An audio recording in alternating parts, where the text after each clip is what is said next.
Hi, it's Wendy Hernandez, attorney and creator of Command the Courtroom.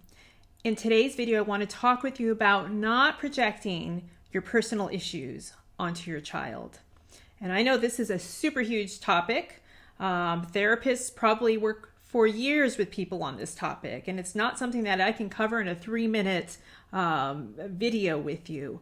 But, and I see it in my everyday life. I'm a perfectionist, and when I'm helping with my daughter with her homework, I can see myself really wanting to force her to do everything perfect and make every letter perfect. That's not what I want to do, and I check myself, and I'm sure I'm doing it in ways that I'm not aware of.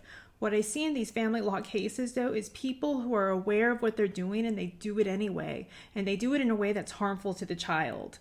Let me give you an example, and this is kind of it's a comprehensive, cumulative example of a lot of cases that I've had over the years where two parties separate and one party moves on, sometimes fairly quickly. They find a new partner. They may move in with that person or get married to that person, start having other kids and have a new family. And the person who is left behind is feeling still rejected.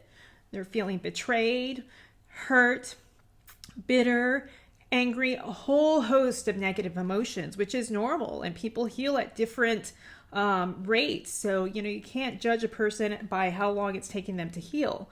But what I often see is with the person who's having the negative emotions over the partner because that partner's moved on with somebody else, I see the person left behind transferring that negativity to the child by making snide remarks about the new partner, or by interrogating the child about the new partner, making little jabs about the new partner, or just outright saying, I don't like the new partner because of X, Y, and Z.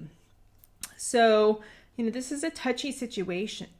But what my observation is that by putting the child in the middle this way and kind of poisoning the well, poisoning the child against the new person, especially if the new person might actually be a good person, what you're doing is driving a wedge between yourself and the child.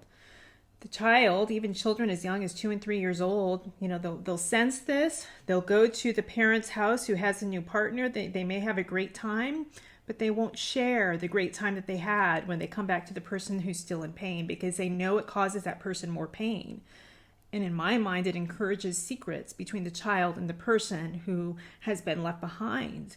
And in my mind, most of us want to have this free-flowing conversation with our children. We want to know everything about what they're thinking and feeling and hearing. And by poisoning your child against a new partner, you may be discouraging your child from sharing with you everything that's going on in the other house. And this could become an issue if something really negative happens in the other house someday, because your child's not going to tell you.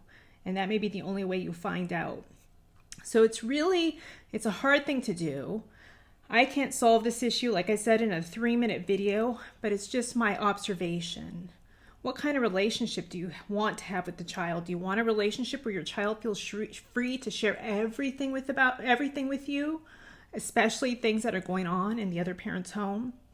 If so, really get aware of how you're talking to your child about what's happening in the other parent's home, and how you're talking to the child about the other parent and the other parent's new partner, because this could make all the difference in the world.